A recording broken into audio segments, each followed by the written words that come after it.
The cloud. Okay, very good. Shows. Brenda, if you can just have the note that the meeting started at 1:01, please. It's called to order. All right, everybody, welcome to Pickleball Alberta's annual general meeting. I trust everybody can see the screen there that has the first page of the PowerPoint presentation on it. Yep. Okay. Yes. Thank you. All right. So we'll just go through the different slides here, and each director will talk on their slides. I'll be talking through mine as well. If you have any questions, I guess, how can we do this? Maybe put it in the chat, and then because we can't see everybody's. If they put your hand up, we can't see everybody. So just put it in the chat, and then Bev, if you can be watching that as well, just to advise me. Okay. Okay. All right, so the AGM agenda, confirmation of attendance of appointed zone voting delegates. We've done that. Thank you, Bev. Adoption of the minutes from 2021-2022 AGM meeting. That was sent out on September 23rd. Could I have a motion to adopt those minutes, please? I so move. So moved. All right. And that, and just state your name, please, and your club. Peter Wundke, Airdrie Pickleball Club. Thank you. Can I have a seconder, please? Yes. Steve Hyam, Barhead. Thank you very much, Steve. All right, so all in favor of the meeting of the minutes as distributed on September 23rd via Bev's email, please raise your hand. Yes. Opposed? All right. Yes. Thank you. Carried. All right, so we'll go through the presence year in review, and then the different director slides, treasurer's report, which has a financial statement, also a preliminary budget. We'll have our board of directors elections for 2022-2024. Bios were distributed to the membership on September 23rd. Also, Lauren Evans wasn't on that, but she has since put her name forward. Then we'll have open floor on the elections, comments, questions, answers, and adjournment. All right. Zone voting delegates. Bev, do you want to just explain this part? Sure. In our bylaws, it provides that 3 delegates from each provincial sport zone have voting privileges at the meeting. All other members can ask questions and participate in the discussion. And the process that we use is for clubs to nominate or appoint a delegate, and we go with 3, or the 3 largest is what we would what we've done the last few years. The bylaws actually anticipated that at some point there might be actual operating zones like there are for other sports, and aligned like one for each of the 8 in our province. Is that clear enough? Yep, very good. Thank you. And those sport zones, they're kind of identified by Alberta Sport or Sport Alberta, whatever it is that they are. Yeah. It's the Alberta sport zones that for summer games and all sorts of other sports follow that zone format too. Right on. Okay. Thank you very much. Bev, if there's any questions, seeing none. These are the delegates as that were identified. And they're all attendance. Adopt the AGM meeting minutes. We've already done that.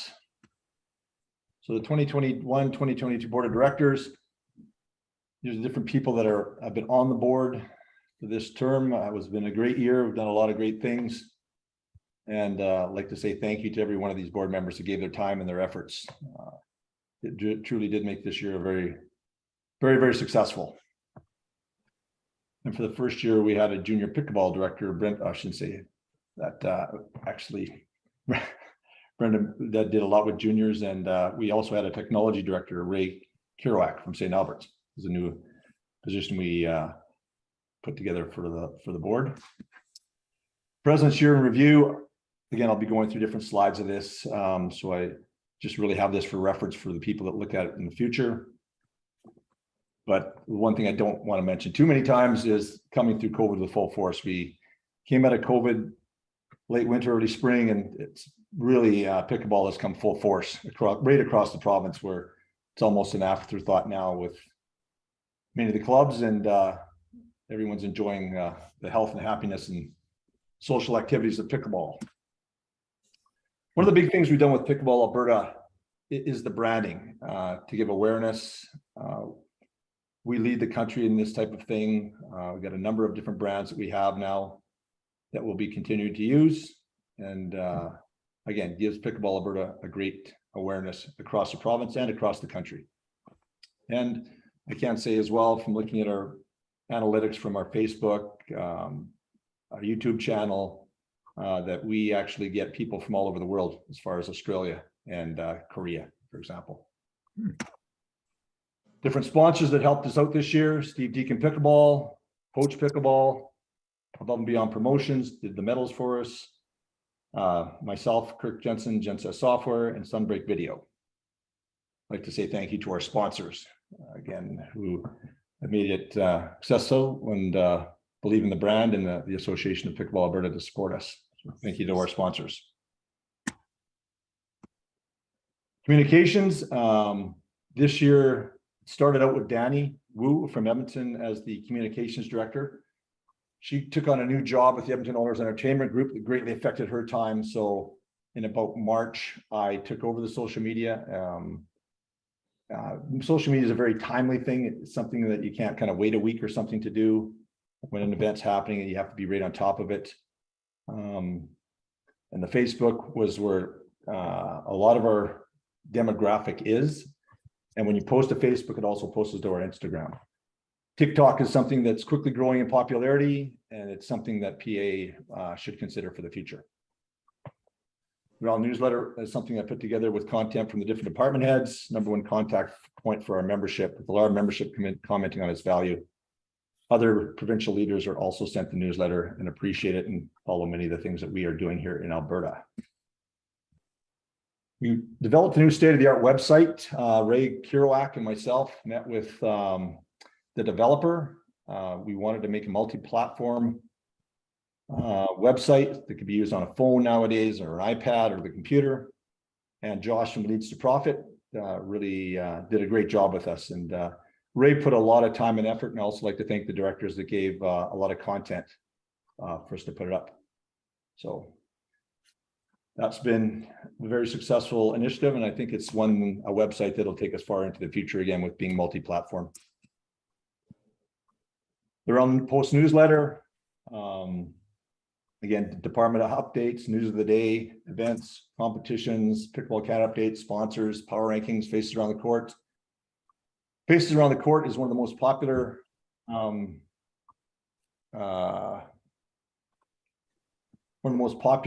sections of the newsletter. And I tried to get somebody from every part of the province, young, old, different types of volunteers. And yeah, it's, as you can see from the different pictures there, that's for over the last 12 months, September to August. A lot of great people, and making our sport for the better. Pickleball Alberta member contacts. So this is something that again is kind of important, that we want to make sure that we're engaging with our membership, and are we being successful with that. Here you can see the different analytics with how many deliveries we've had each month. And as you can see, as our membership grows, some of them we also continue to send to expired members to try to encourage them to come back. We'll probably change that in the following year.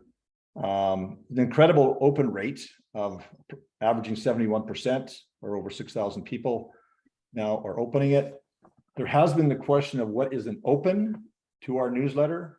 I did get this from the people that developed the system, and I'll just quickly read it. To track opens, the system will insert a small transparent image into each email. There may be many occasions where recipients will have opened the email, but it will not be counted as an open. For example, if there's an email application that doesn't load images, they're using non-HTML email, the technical there application, this is unfortunately a limitation of the tracking opens. So that's the best definition I can have of opens, because I know that has come up a couple times. But anyways, it's incredible to me how many people are opening it, no matter how you count it, even if it was half of that number. That's an incredible amount of people that are opening our newsletter. So very successful with that. The analytics with our website. So over the past 12 months, 5,646 sessions, page views 11,000. So 3,600 total users have looked at over 11,000 different pages on our website. You can see that 53% come from a desktop, 7% from tablet, 40% from mobile. And I'm sure mobile will continue to increase. And you can also see where our website is being opened from based upon the IP address, Canada obviously being the majority, and then all the way from the United States, China, United Kingdom, France, Mexico, Ireland, India, and Pakistan. So we have quite a large group going through our website. PATV, member engagement from this one has actually surprised me as well on how successful this has been. It's for live streaming, and we also did video. Wasn't live streaming of the Jamboree, but video. Total views of 10,868 for a total of people watching one of our live streams or videos for 963 total of 963 hours.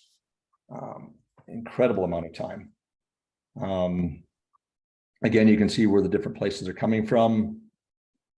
Female, it's interesting, female are 35%, male are 65%. And then you've got the age demographic below there. 45 to 65 is kind of our sweet spot there.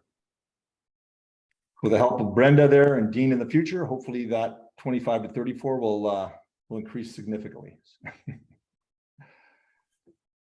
So that's been a surprising and very successful endeavor as well. So the summary contacts made with our different social media, our newsletter, website, PATV, it's a total of 87,853.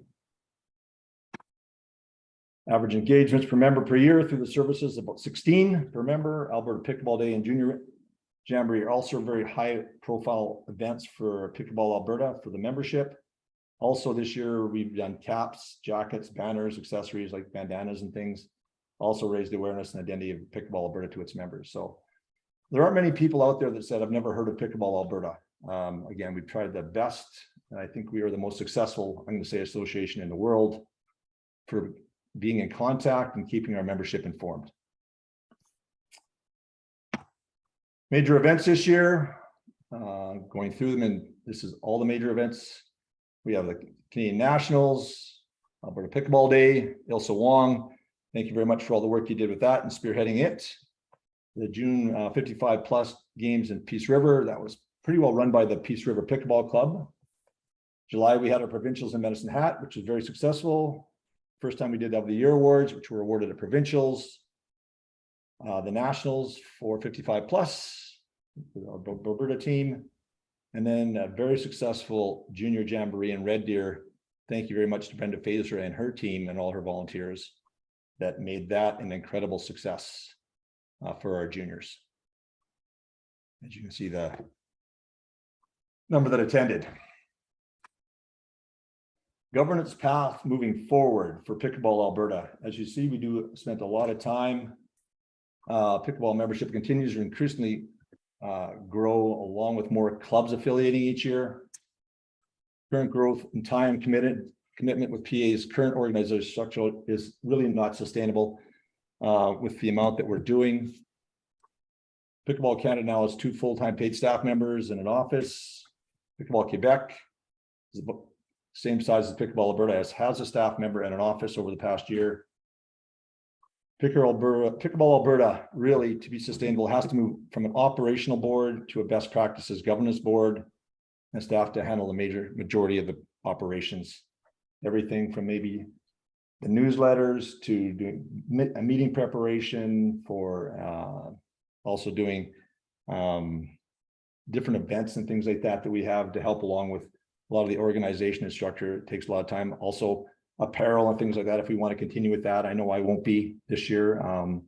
But just different things that we're doing takes a lot of time. Even updating the website is something to be considering, and also somebody that'll do the books. So best practices for governance and sustainable growth. Again, I've been involved in a number of different boards in sports, where when we have a governance where we have a governing board that has different committees, and then they push down to an executive director that would have different staff members or just an executive director themselves that would be able to handle some of the operational load and take it off of our current volunteers. So this is kind of again, best practices type of structure. And I believe that we have to be moving towards this to continue the growth and the success that we're having. With that, it is a cost. Other annual membership fees that we looked at, again, from the websites. Tennis is $55 a year, racquetball is $35 a year, squash $55, badminton $25, pickleball right now is $5. So as you can see, we have quite a discounted and low rate compared to the other racket sports in Alberta. Again, these are Alberta sport organizations. Other annual membership fees, BC is still at $250, though they don't really have many programs going on. They also don't have provincials or a free program. Alberta, it's $5, where we do probably more initiatives, more programs, more events than anywhere else in Canada. Quebec, Ontario, Saskatchewan, Manitoba are all at 10. Quebec is the only one with a staff member. Membership fee increase feedback. In August 2022, we mentioned something about, we mentioned the $15 possible increase. To date, there's been over 6,300 opens to the newsletter. Expressing concern, we had 3 club presidents that expressed concern. To me, that I'm aware of, no one as a member has expressed concern. I've had a number of texts, emails, and calls from members expressing support. And I will say in my 30 years, even if somebody hasn't said it, there must be somebody out there that would have an issue with it as a member. I'm not saying there's zero, but nobody expressed it to us. And after my 30 years is something that's the most compelling result that I've ever seen for a data set that size. It can be interpreted as an incredible show of member satisfaction. The motion to increase fees for 2023 was defeated by the board, which we did have put forward with the $15. And therefore, there'll be no Alberta Pickleball Alberta fee increase for 2023, and there'll be no change to the organizational structure. The president's position for 2023-2025. I've served as the president for Pickleball Alberta now for 3 years. I have 1 year remaining on my second term. And this time I've also served as president, vice president of Pickleball Canada. Proud of the many things I've done in Alberta and Canada. I've enjoyed my time, but I've taken pickleball about as far as I can as president. And over the past 3 years, been heavily involved in all the departments. So for 2023, I'll also be taking a less active role. Haddo has expressed he will not want to take on the president's role. He is currently our vice president. I have spoken with a few others about the position, but it remains available. So anybody that's interested in being the president of Pickleball Alberta and continue on this success, please contact myself or Haddo over the next few months if you're interested. So that would be something that is really important to me. I guess one of the top jobs I say as a president is that you have to find a successor. So that's going to be one of my major functions here for the next 12 months, is to make sure I can try to find a president for Pickleball Alberta and continue on. Brad being our first president, we did an amazing job starting it up in 2016. Bev, how many years were you on for? Can't remember. 4, 6? Oh, yeah, I've lost count. Yeah, well, yeah, it was 2016 was the formation meeting in June, and I was the first president, and then you took over in 2019. Yeah. Yeah. So So question, Kirk, yes, sir. What if you do not find someone to volunteer for 2023 to 2025? Does that mean it still falls on your shoulders? Geez, can we just worry about that when it comes and hope it doesn't happen? And not have to deal with hypotheticals, hopefully. I'm sure there'll be somebody who'll step forward. There's a lot of good people in Alberta that would take on the position, but and I'll be encouraging them. I will stay on, like Bev stayed on for me as past president. That's a new position that we formed when I became president. So I'll still stay on as past president, but let's just we'll just assume we're going to get somebody, an exciting new leader that will take us to the next level. You bet. All right. Can I ask why it was defeated, the motion to raise the membership fees? Or is that a whole nother conversation? Yeah, that's a large conversation. It was, you know, again, Jeff, we come out of there as one voice. Yeah, I'll probably just leave it at that, Jeff. I can talk to you one-on-one. Again, we came out of there as one voice. Whatever the vote is, the majority voted it down for different reasons, and we all have to respect that. Okay. All right. And Jen and Jeff, just, you know, it's not something that we can't address again for the next following year. So it's not like it's defeated for that motion is defeated for 2023, but we can still look at something for 2024. okay, Look forward to your motion to have it put forward in 2024, Jeff. okay. Okay. Sounds like we need to do it, but Yeah. I'm just new, so. Yeah, you bet. Thanks for your question. Yep.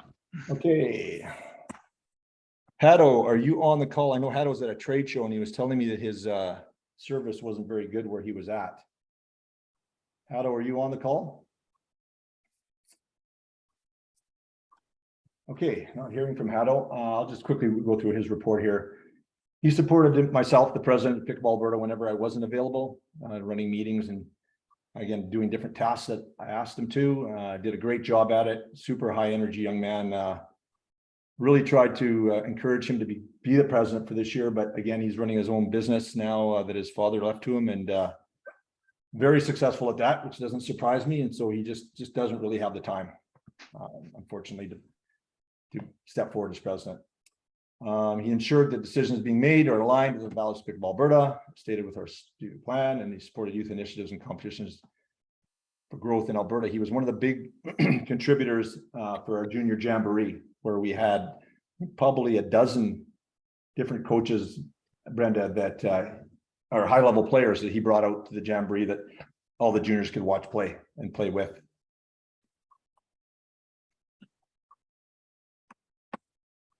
Membership, club management, Ray Kerouac did a great job with membership this year. He supported new and existing clubs and members in detail with a lot of passion. I developed and set up new clubs, taught them the new national system, PCNS, to the club membership managers. Collaborated with Pickleball Canada and the developer of the national system in other provinces on the leadership and stewardship of the national system. New and better features for PCNS. You can read them there.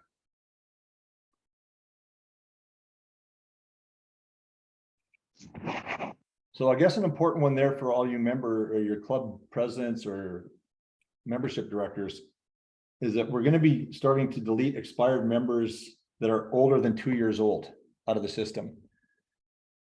When I was the chair there, that was a decision and a motion that was made at the national level that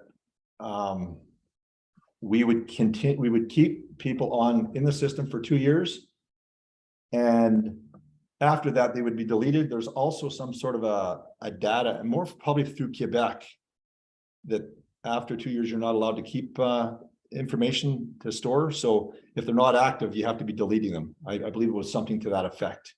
And honestly, if somebody hasn't renewed for 2 years, doesn't mean they can't renew, but they would just get a different Pickleball Canada number, and their history wouldn't be retained. Again, that's for anybody older than 2 years. And again, that's a Pickleball Canada policy. Membership in clubs. This is our club map. You can also see this on our website. You can see that we have clubs that go right across the province from border to border to border. The zones that Bev mentioned there at the beginning of the meeting, the sports zones, you can see in the different colors, 1 to 8. And also in the map legend there, each zone has a particular name, the sunny south or big country, northeast, peace country. And it's something, again, one of our hopes, and again, hopefully with paid staff, we can be more aggressive with this, is that become a recognized sport. And this aligns with all the other major sports that are recognized, having these sport zones. It's important. I should probably make a point that I think that it's important to be a recognized sport, that they probably want to see continuity across a board where an executive director would have that. I'm not sure if they want to be giving money. Maybe they really believe in a certain leader and a certain board, but they want to make sure that, you know, who's coming in next, that they might be aware of, that might have concerns with where the money would be going, where an executive director carries across different boards, hopefully, getting a good, strong director. So again, this aligns with Alberta Sports Zones, and I believe gets us one step farther and closer to being a recognized sport in Alberta and getting some funding. It's beyond me how we've got turned down by, again, a grant that Bev and Brenda put a lot of work into for pickleball, but Brenda, maybe you can mention that during your report where we didn't get it, and it just shocks me to no end why we're not getting it as one of the most popular and most rapidly growing sports in the world, and for sure in Alberta. Pickleball Alberta affiliated clubs.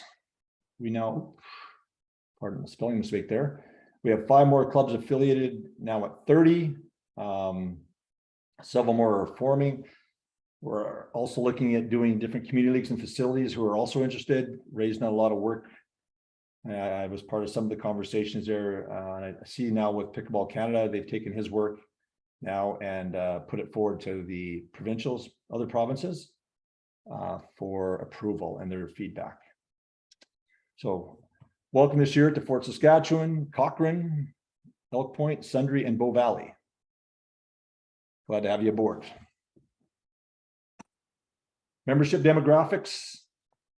The age of our membership is shifting slightly to the younger. I think, again, thanks to Brendan, probably just people realizing it's not an old person sport anymore, and it can be very competitive. It can be very intense.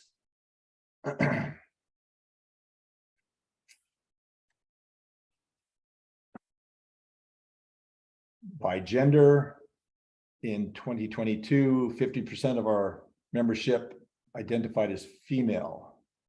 So again, it's interesting that our competitive players are more males, but our recreation and general membership are more female.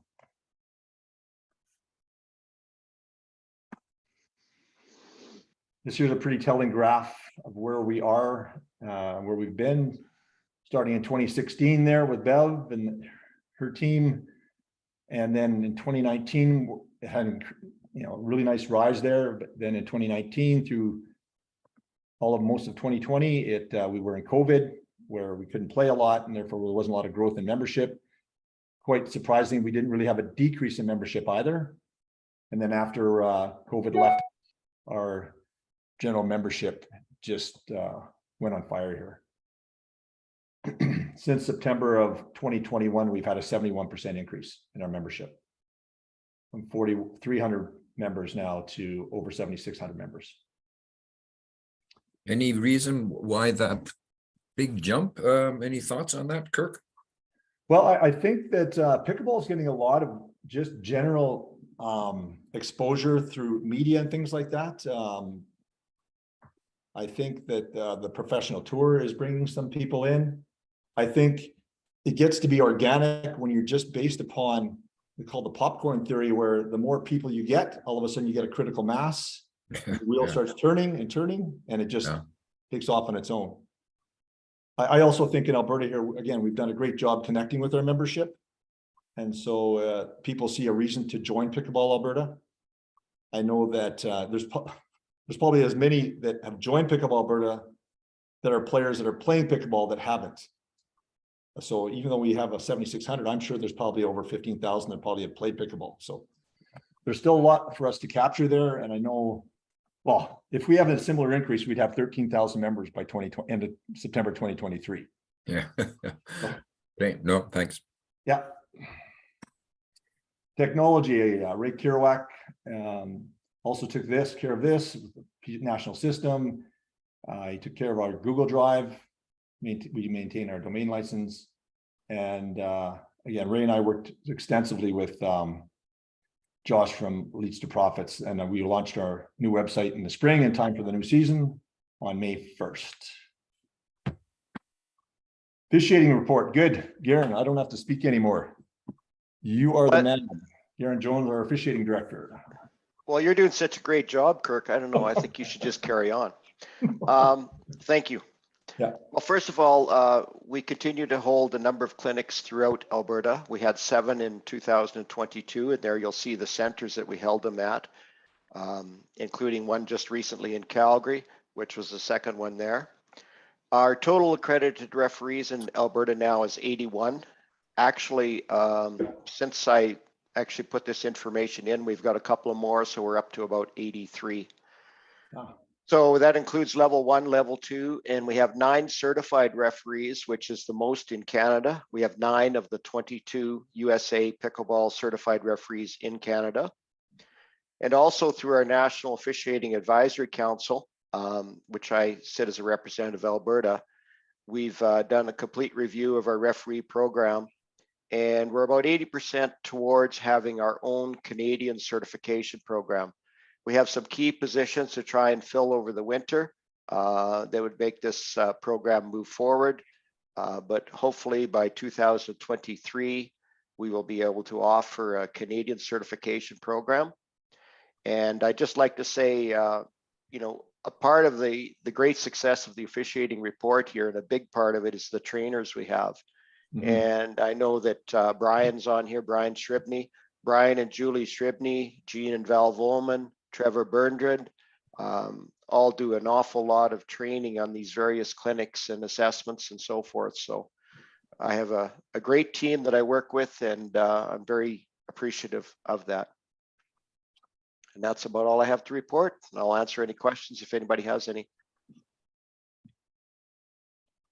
I think maybe, Garen, you could mention too that we had a kind of a first there where Canada did our own level 3 certification, and one of them was from Alberta. Right. Yeah. Actually, we had a couple of referees from Canada who actually received their USA referee certification in Alberta at Medicine Hat at the provincial tournament there. One of them was from BC, that was Elizabeth Folk, and the other one was from Red Deer, which was Bob Phillip. Now, both of those candidates had spent extensive time in the US being mentored and trained, and then had done their advanced training session in the US and USA Pickleball. Because we have one of the certified evaluators for USA Pickleball resident in Canada, allowed us to certify them here in Canada. So that was a first, and we made history, I guess, with that. So yes, it was nice to be able to do that. Yeah, congratulations there, Garen. And also, So yep, go ahead. I was going to say that 81 accredited referees, or 83, whatever it is, like, is that where we need to be? Do we need more? Like, good question. How does? Good question, Jeff. Well, we always need more, and of course, as we start to have more and more tournaments, obviously there's going to be a bigger need for referees. You know, some of the referees do spend a lot of time traveling to other tournaments, but a lot of referees choose to just stay in their local area and referee. So obviously, you know, we want more, and, you know, my goal that I've personally set for myself is that we're going to surpass 100 in 2023. And of course, as we hold more and more major events, we are going to have a bigger need. And so we're going to continue to build. And I guess the sky's the limit, so to speak. All we need is people who are interested and passionate about the game of pickleball to step forward, and we'll train them. Okay. Well, question, Thank you. Durand, on are any of these referees paid? Well, referees, we do have a recommended pay scale in Pickleball Canada. And with that being said, that's probably under review right, or will be shortly here. They're paid a modest amount. And considering the distances that some of them travel, obviously, it's certainly not a money-making position. It's they contribute a lot of money to travel to these events and so forth, and they get a modest amount of pay. So that's going to be reviewed, like I say, and we may see that increased here in the future. But that pay structure fee comes out of Pickleball Canada and not Alberta? No, the fee for referees being paid comes out of the local tournaments that are being organized. Yeah. It's part oh, of the tournament costs in Yeah. having referees. And it's been proven that players want to attend tournaments with referees. You know, they want it to be something different than just recreational play, where you're self-refereeing yourselves. Yeah. And, you know, sometimes that doesn't work out so well. So they like to have somebody there who's, you know, non-biased, who can make a, you know, a proper rule call or a proper call relative to anything that takes place during the match. Okay. That brings up an interesting question, Garen. So with the review that Pickleball Canada is going to do on the referee, is the idea that they will come back with, you mentioned suggested, will they come back with not so much a suggested, but more a demanded compensation and some, so that we get some level of consistency around both compensation, travel costs, all that kind of stuff that's been talked about?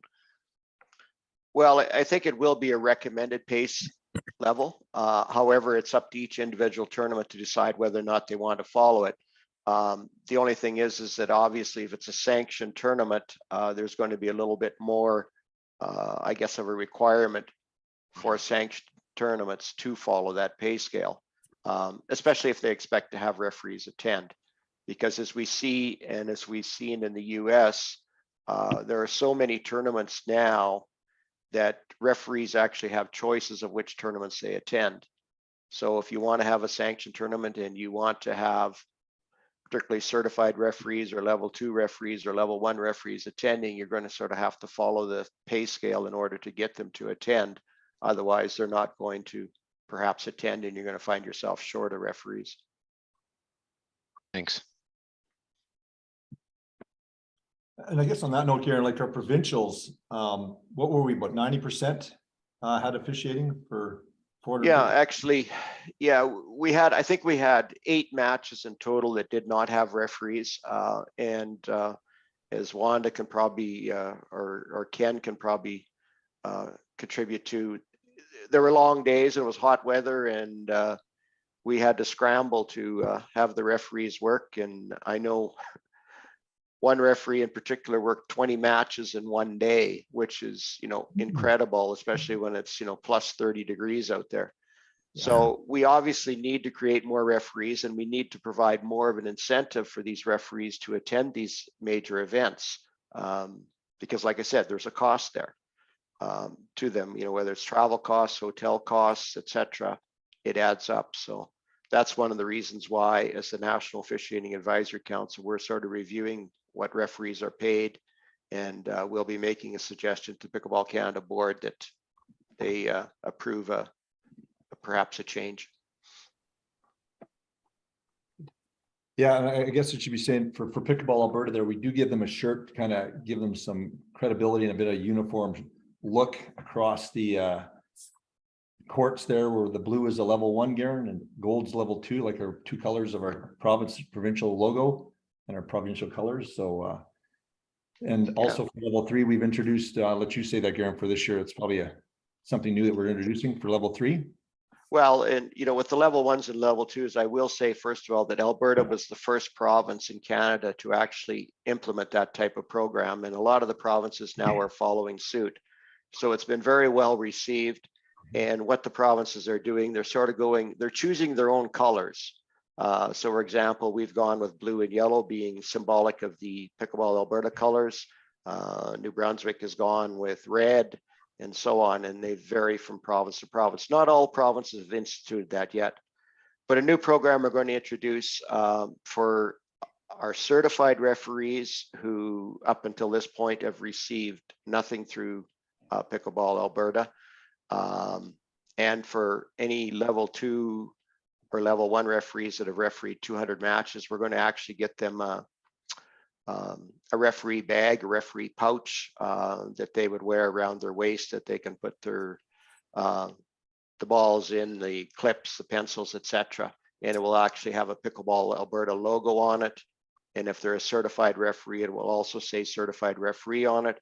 And if they've refereed 200 matches or more, it'll say 200 on it. So that's something new we're going to institute. And actually, I've got the pouches here sitting in my office here. I just have to arrange to get them embroidered, and we'll be distributing those over the next few months. Yeah, that's a good idea. Fantastic. Good, Garen. Well, any other questions for Garen on officiating? Okay, Garen, again, thank you very much for your incredible job that you and your team are doing for officiating in Alberta and setting the standard for across Canada. And I'm going to also say that the US seems like they've kind of taken our idea as well and given shirts or providing shirts for other lower level referees. They only used to do for level 3. Now they're doing it for the other levels as well. Kirk, I do have one question. It's Ken Yeah. McPhail. Yeah, Ken, go ahead, Ken. Yeah, just maybe Garen could answer it, but as it relates to the federal sport funding, I know refereeing is one of the criteria. Can you expand on if we're meeting that level in Alberta yet, or what it would look like across the provinces in terms of, are they meeting it, and how would that look like for getting our Canadian sport accreditation? Just to clarify, Ken, are you asking based on the number of referees we have versus the number of members, or based on the number of referees we have versus the number of tournaments, or are you suggesting something relative to pay? No, nothing to do with pay. Just, I know with federal sport funding, part of it is to have proper officiating, right? And so how does that, what is it that is that criteria? I don't understand that criteria. And I just wonder if Alberta might be meeting it, but maybe no other provinces are, or something like that. Yeah, and I can't really answer that, Ken, because I do not know the answer to it. You know, I will say that, yeah, obviously Alberta, I think we're leading the way as far as referees are concerned, because we have a fairly conscientious, concentrated training process in place. Whereas I'm not sure other provinces are doing the same extent. Just to give you an indication, Brian and Julie Shribney traveled to New Brunswick and Nova Scotia here in September of 2021 and trained a number of referees down there. And, you know, one of the things that we're trying to do is, with our program, trying to get enough level 2 referees in place in these various areas so that they can provide the training to people who are interested in becoming referees. Because right now, of course, you know, it's very difficult for, you know, 2 people or 4 people or whatever to, you know, cover all of Alberta, as well as perhaps travel outside the province as well to provide training. So that's something we're doing. But as far as meeting the federal sports funding guides, sorry, I do not know what that standard is. Okay, thank you very much. Yeah, and I'll just say, Ken, when I was on Pickleball Canada's board, I don't recall that being something that was on the list there to check off, but it actually makes sense. How do you have an official sport if you're recognized sport if you don't have officials that meet a standard? So that's a good question. All right, thank you again very much, Garen, for incredible work in making Pickleball Alberta what it is on the officiating scale. Junior Pickleball, Brenda Fazer from Red Deer, you're up. Am I unmuted? You are unmuted. Oh, good. Okay. Well, the first thing I'd like to talk about is the junior demographics, because it's quite exciting. We saw a huge increase. It more than doubled this year. And so that was quite exciting. So we had about 49 at the end of last year. And now I checked today and we're up to 105.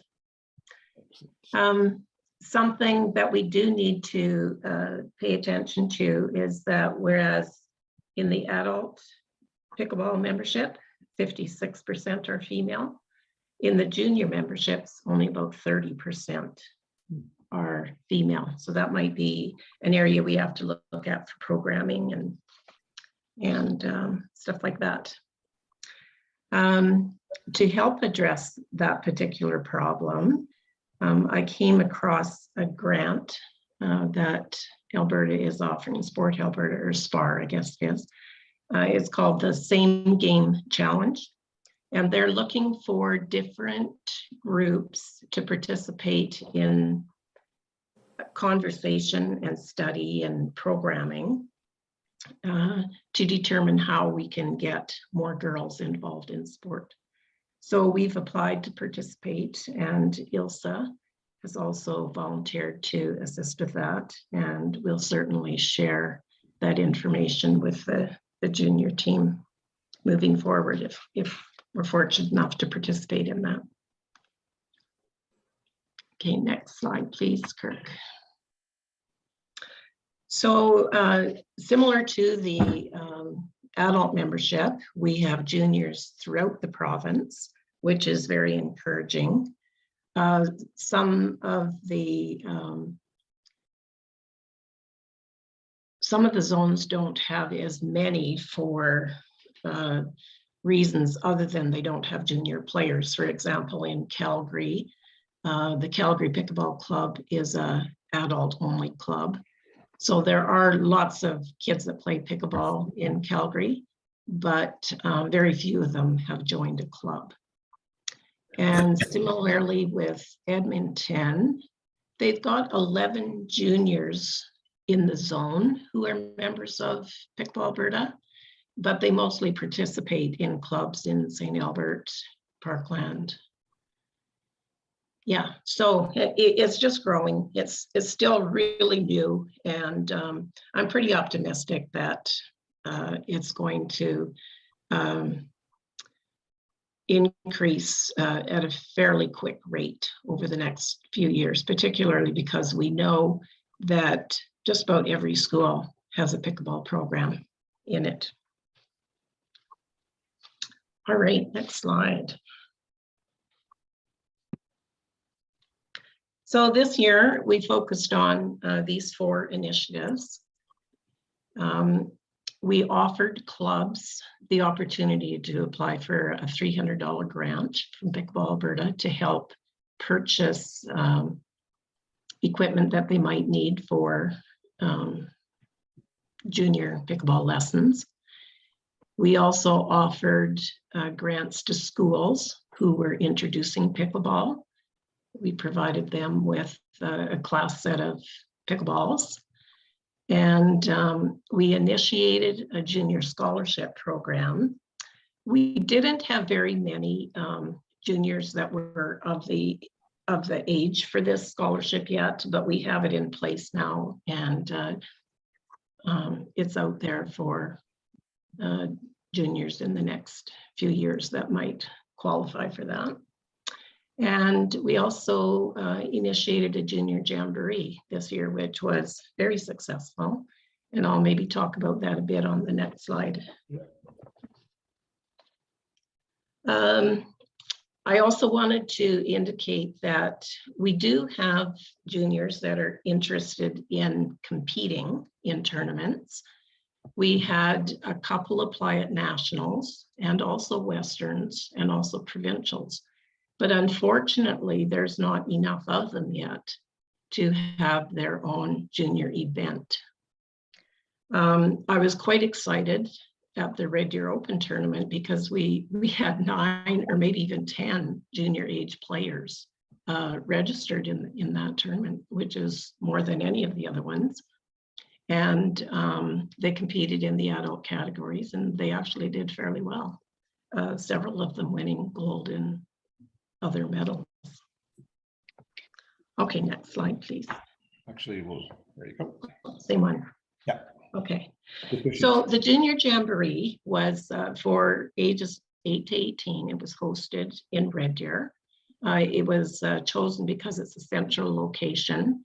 And we have a very enthusiastic coaching team right now that are working with a lot of junior players in the Red Deer area.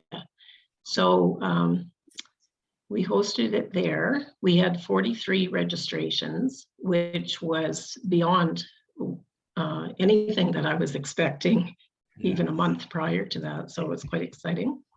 We had 12 girls, 31 boys. And as Kirk mentioned before, we had Haddo and Sarah. They arranged for some of their outstanding players, friends to come and participate, including Brittany and Zach Brown, Chris Elaine, Kevin Duff, Kim Layton, Mike Hamilton, Jill Richardson, and Connor Weeks. And so they did a demonstration, and they also paired up with some of the players and played games like to 7 points. So like that was just a real treat for these players. They really enjoyed it. Also, there was about 15 volunteer coaches, most of them NCCP trained, and they were all assigned a small group of girls or boys and provided, you know, another hour, an hour and a half of instruction and activities for those kids. So I think the participants got a lot of activity, and they got to see what to look forward to with these high-level players that came to participate. And in addition to that, there was some excitement because Kirk arranged with Poach Paddles, we were able to offer paddles to the juniors only for $30, because we know there's a lot of kids out there that want to play, but they don't own a paddle. So, so far, I believe about 95 of those paddles were sold. So thank you, Kirk, for arranging that. That was a super exciting inclusion to our junior jamboree. I'll just say, Brenda, I was in Red Deer there at that small tournament yesterday, and I saw 3 juniors playing with the paddle. Yay! Yeah. That's awesome. Yeah. Yeah. So the jamboree was not expensive to run. We charged a $10 registration fee, which covered some of our prizes, and also we had a barbecue. So we kind of tried to make it a break-even thing. So, and then the other thing I just want to mention is I really have to send kudos out to Kirk, because when you ask him to do a little favor by being like the do the speaking at the jamboree, he really goes the distance, and he made it very exciting. He took video, he interviewed the kids, and it just really made it a very exciting event. And so thank you for that, Kirk. I'm always grateful for your energy and your support and making it real for everybody. Thanks, Brenda. Do I have another slide? Yes, you do. Okay. So some of the other initiatives that we might want to consider for future years is to promote junior pickleball as a grassroots sport. We don't have to always just focus on perhaps the ones that join a club or the more competitive players, but try to reach out, because we've got tennis courts in just about every community in Alberta. And if we really truly want to grow the grassroots of our sport, all we need to do is get a paddle into the hands of the youth, and they'll truck over to those tennis courts and play pickleball. I've seen it happening in Red Deer in the recreation program. They actually bought a set of pickleball paddles that they used at their Meet Us in the Park program. So initiatives like that, I think, will really contribute to our grassroots program. I mentioned a little bit before training and promotion of junior girls in pickleball because in participation data, they show that participation by junior girls in general is really quite a bit lower than boys in any sport. So we might have to pay attention to that a little bit. Thank you also to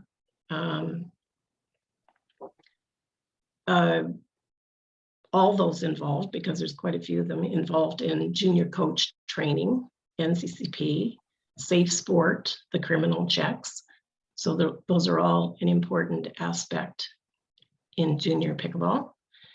And we look forward to having lots more skill development clinics, hopefully some regional play. So clubs can have some inter-club play, more junior only competitions, and maybe even we can get to the point of having an elite players for a Team Alberta that can go to Westerns and to nationals, and maybe even some cross borders, provincial borders.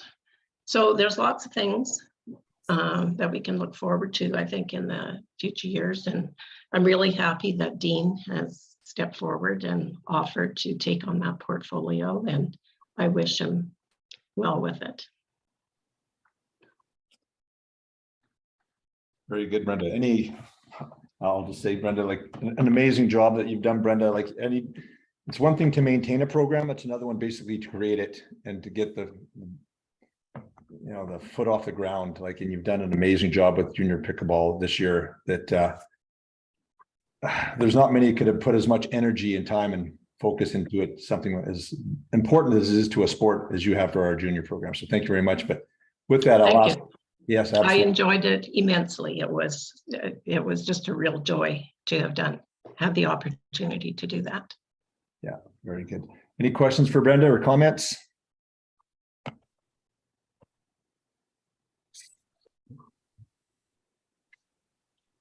All right, hearing none, we'll move forward. Thank you, Brenda. You bet. Competitions, Wanda. Good afternoon. So since October 1st of last year, we had 20 competitive events on our calendar, 9 sanctioned tournaments, 9 non-sanctioned tournaments, of course, our junior jamboree, and we had 1 non-affiliated, which was the Southern Alberta Summer Games, which was hosted by the Coaldale Pickleball Club. Medicine Hat Pickleball Club hosted the first closed Alberta provincials. We had, we thought we'd be very happy if we got even 300, 350 players, but 428 registered for the provincials July 8th to 10th. And they were played on the new 20-court facility that Medicine Hat itself started playing on in the beginning of July. So it was a wonderful experience for players. Just want to congratulate everyone that attended, that medaled, the referees, and all of the volunteers. The Yellowhead Pickleball Club hosted its first ever sanctioned tournament this season. And I know I was down south at the time, and I know that they were having, let's say, a few challenges. And Kirk stepped in and helped with the, not the organization, but with the draw that was being used and was taking place that weekend. So thank you, Kirk, for that. Other clubs hosted their first sanctioned tournaments in 2 years since COVID in 2019. These sanctioned tournaments saw players coming together from Saskatchewan, Alberta, and British Columbia. October 19th was the date of our first junior jamboree in Red Deer. Thank you, Brenda, for organizing that. What a wonderful opportunity for our juniors to get together and experience play and clinics together. Many of our players travel to Westerns in Regina and also to our nationals in Kingston. Congratulations to all of those players. Many of our clubs hosted non-sanctioned tournaments for their club members, allowing many players the opportunity to experience their first tournament play ever. And I think it's, once you play in a tournament, you're kind of hooked, just like when you first start playing pickleball. So hopefully a lot of those new tournament players will continue on and attend many tournaments throughout Alberta and beyond. So Pickleball Alberta we're very proud of all the success that these tournaments exhibited and experienced this year. And we are continually reminded of the leadership, planning, volunteers, and referees needed to host the events. Many, many, many volunteers and hours and referees and great leadership. So kudos to all. So currently we have 4 tournaments listed on the 2023 calendar. I don't know if you want to maybe, is that the next slide, Kirk? Yep, there you go. So you'll see in 2023, we've heard from the Parkland Pickleheads out of Spruce Grove. They're hosting 4 tournaments. We're still looking for clubs that are interested in hosting provincials and the Western regionals. So if you are interested, please contact me. If you have any questions about these 2 tournaments specifically, again, please contact me.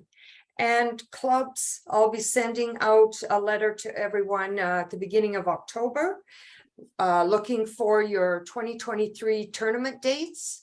I'd like them as soon as possible so we can get our calendar filled and players can start planning their 2023 summer of pickleball. And because we'd like to sort of get a circuit going where, you know, every year who's hosting tournaments in June, who's hosting in July, who's hosting in August. And players can be a little bit more organized, and we all can. And anyone have any questions? I have one. Go ahead. Go ahead, Peter, first. Oh, okay. Yeah, I guess I've sorry. I was a spectator at last year in Red Deer's national tournament and quite blown away by the facility they had there. And I think they have 20 courts.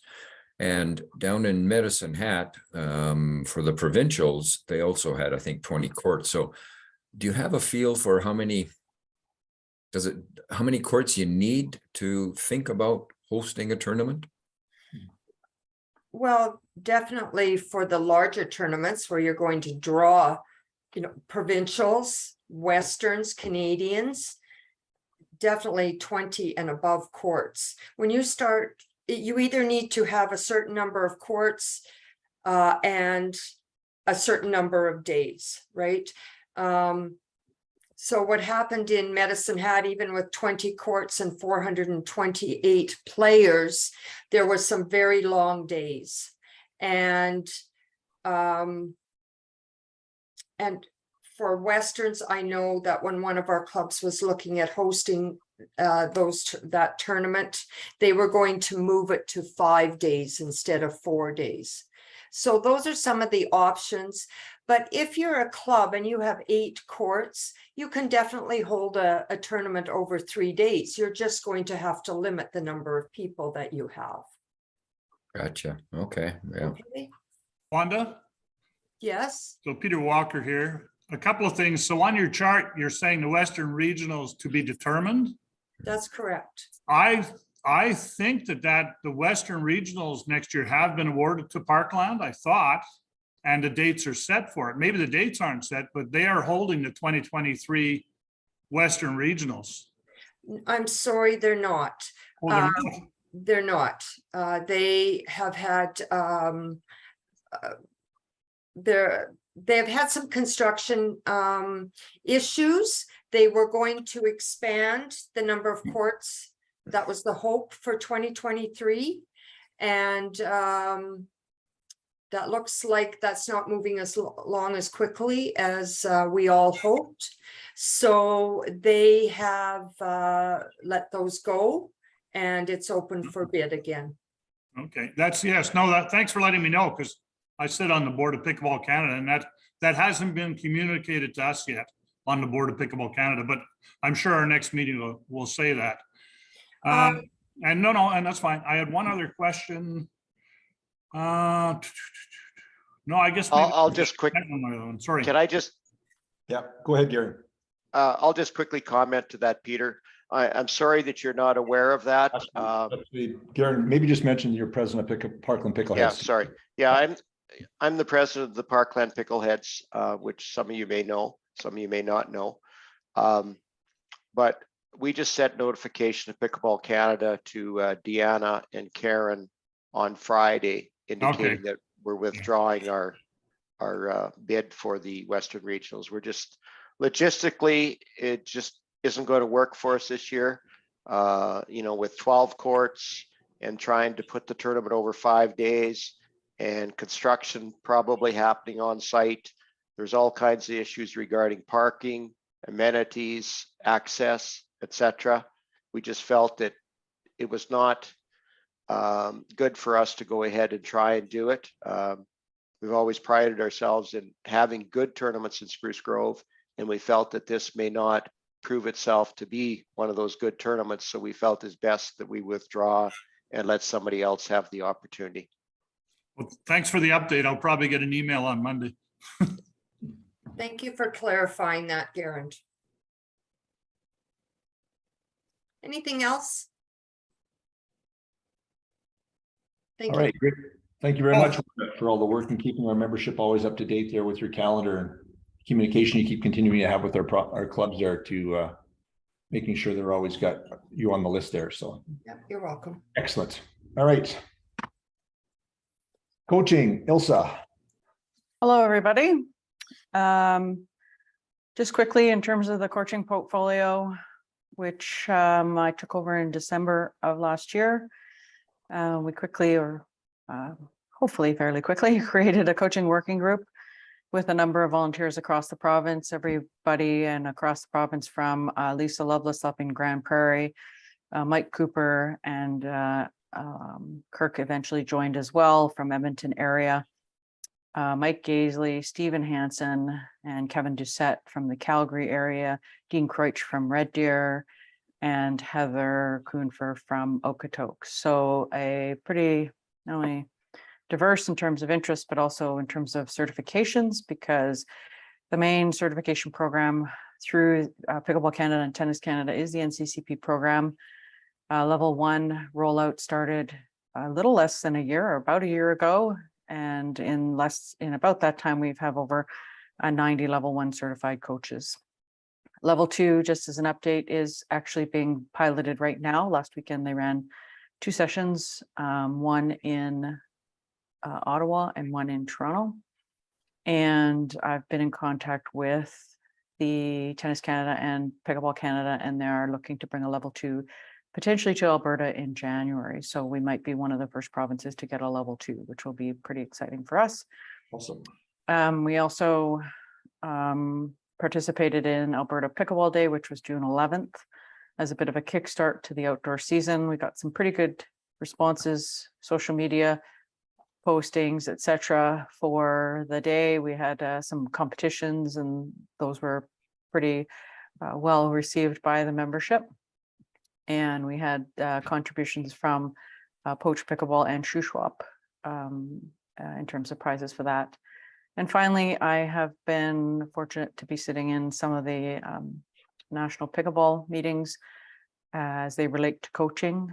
They have had Mark Renison, who is the current lead facilitator of all of the levels NCCP programs, coming and attending those meetings for about a half an hour every other meeting to give some updates on not only how the coaching rollout has been going, but also where we're headed with that program in the future. So In terms of where we're moving, probably the next step for us is to look at the juniors. We've had a lot of requests for programs that can either be integrated into the schools or clubs themselves, can start to look at using, whether they be through the NCCP program or the ITPTA program. And so I think our next step as a coaching working group will be to put together a program for not just juniors, but also really new players, so that clubs can start to look at ways to run sessions if they'd like to. Some of you may be familiar with the basketball program that was called the Stars program a few years back. Something similar to that program is likely something that I think we want to try to roll out at some point next year. And again, mostly intended to increase the number of junior program players that we have across the province, but also I think it has some value in new players, which of course is the level 1 certification to learn to play. Any questions? Yeah, Peter Walker again, also. Hi, Peter. Hi.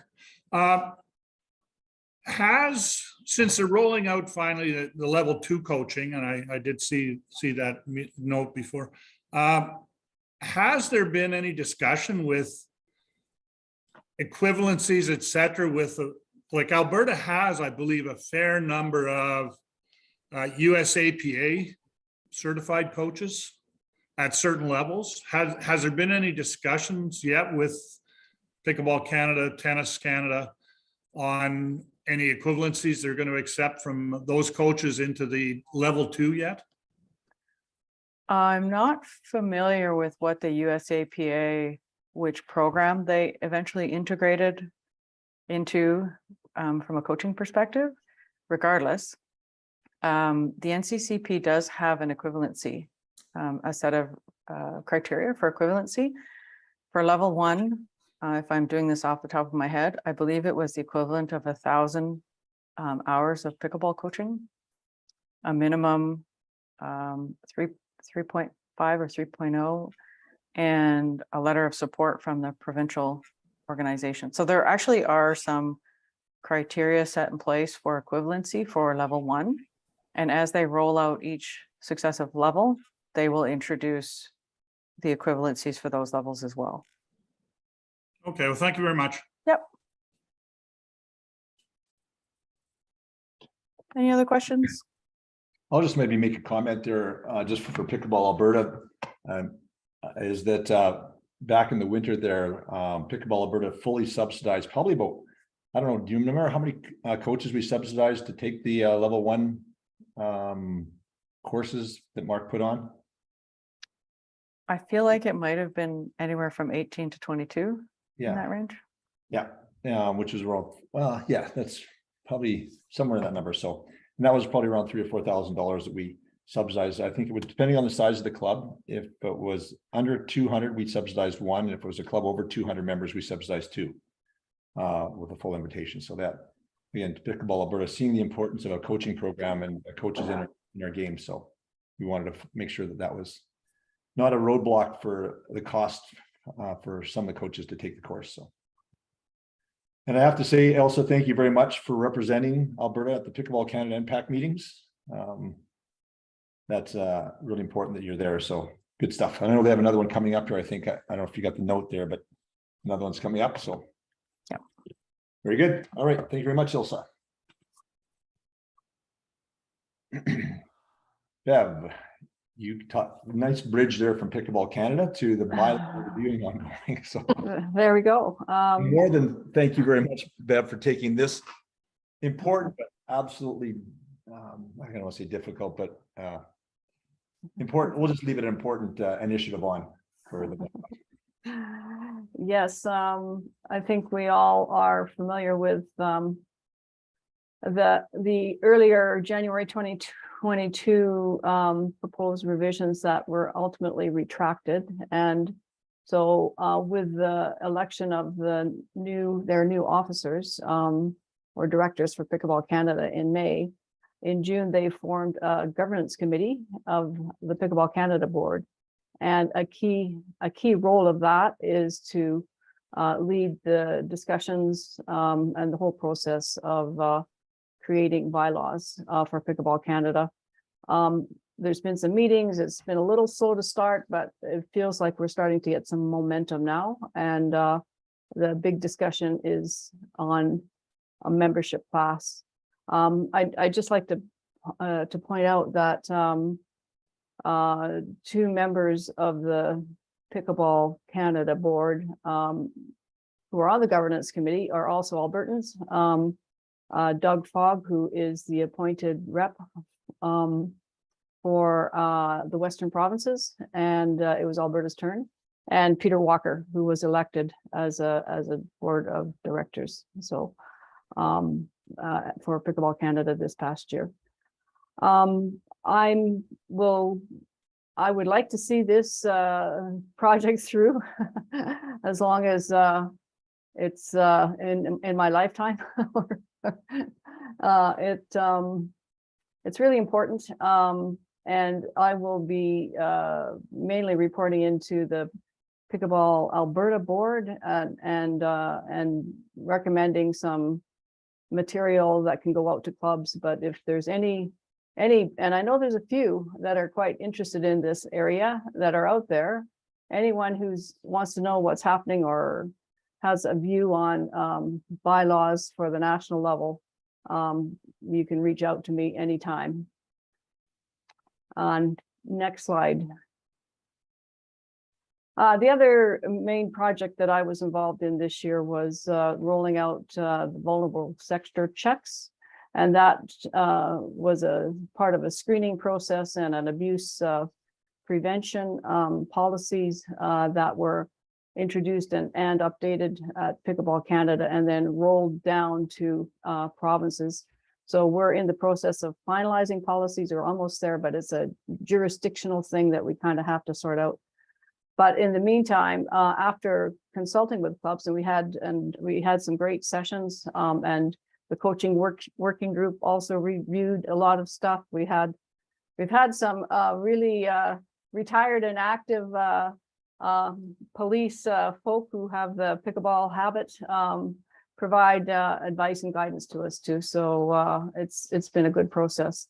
So far, we have 21 members that have successfully completed the vulnerable sector checks, and that's the gold standard that you really need for volunteering with youth and vulnerable adults.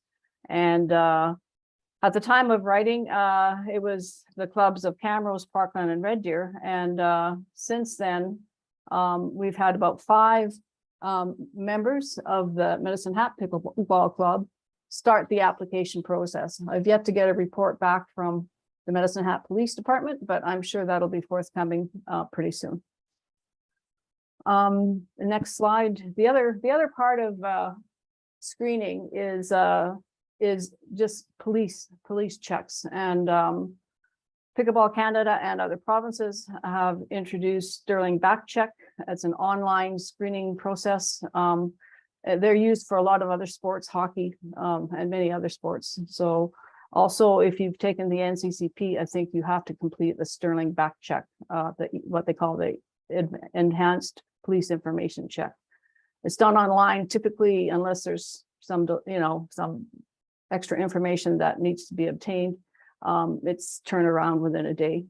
So we have set up account for Pickleball Alberta, and it's set up so that if a club decides they want to use police checks for maybe some of their board positions, for example, for Pickleball Alberta, we said directors with signing authority should have a police information check, and so that is available for clubs to access Sterling Back Check if they want to, and the cost is $25.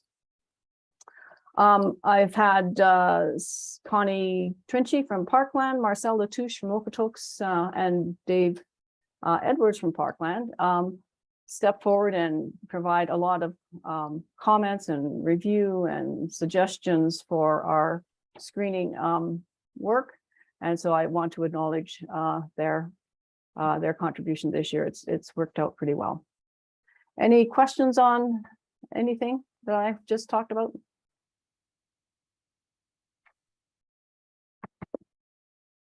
Okay, thank you. Very good. Thank you very much, Bev, for this hard work and the team that you put together for this. It's something that isn't for everybody to do, but it's what everybody needs. Yeah, thank you for your leadership on this, Bev. I have a quick question. Sherry. It's Sherry from Calgary Pickleball Club. So now this, the police check or the vulnerable sector check. Now, what's the cost of that? The vulnerable sector check, when it's done for a not-for-profit organization for their volunteers, there's no cost. We've had the Red Deer Police Department, if they charge $5 as sort of like a processing fee, because you need to apply through your police department that based on where you live. But there's, in any of the other jurisdictions, there's been no extra charge at all. So there's no charge for the vulnerable sector check. The police check, it's through Sterling Back Check. It costs $25. Okay. Just wondering, like, we'll be putting our budget together pretty quick here. Now, I think I had a conversation with you one day on the court, and there was something that was maybe $100. What was that? Do you remember that conversation, or no? That was me making it up. Sorry. In this area, I can't think of anything that was costing $100 or something like that. Sorry. Okay, or maybe that was drawing a blank on that. Yeah. Was that a conversation I had with you, Ilsa, or something? I don't recall anything. Okay. I remember we talked about the cost of the vulnerable sector check, and it's usually minimal, if anything. I've heard somebody tell me it was $10 if you had the letter requiring it, but again, I think it's probably an admin fee, depending on where you are. Okay, good. All right, any other questions or comments? All right, thanks again, Bev. Okay. So now we move to our financial portion of our meeting, AGM. Unfortunately, Dwight is a coach for his young son, and his first practice landed right on top of our AGM. So what I will need here, might as well get it out of the way before discussion, is you know what, we'll have our discussion first. This is the and I'll try to lead it here. This is the financial statement that Dwight has put together. Jeff, I don't think you had anything to do with this, did you, at that point when he was doing these numbers? Not yet, no. Yeah, I just kind of got the chart of accounts set up in QuickBooks, and that's it. So. Okay, good, thanks, Jeff. So this is what he's gone through with the different receipts and the different revenue streams that we've had. So our membership fees, I think it's all pretty self-explanatory there, was $31,000. Interest, apparel, sponsorship, donations, programs and clinics, ticket sales. So we had a total revenue of 49,000, just over. And then for our expenses, officiating, coaching, junior, again, you can see it all laid out there.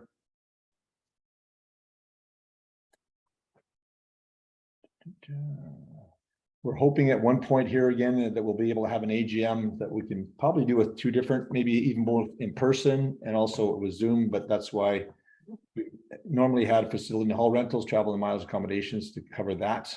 But again, this year we're doing it with Zoom, so it wasn't covered. So we had a total expenses of $45,000 or $905 with a surplus of $3,443.81. I'll try to do my best to answer any questions on it. I know Dwight has, again, most of all the source paperwork on this, but anybody have any questions on the different items here? I just see with the sponsorship, Kirk, so if we wouldn't have had that, we would have had a slight deficit there. That's right. So was that for a tournament, or what would that have been for? No, that was, well, it was just for overall for Pickleball Alberta. They got their logos on the newsletter every month. They got on the lanyards of the medals. They got on the live streaming, their logos, and got on social media. So it was kind of an overall sponsorship that each of the ones got for in its entirety. Okay.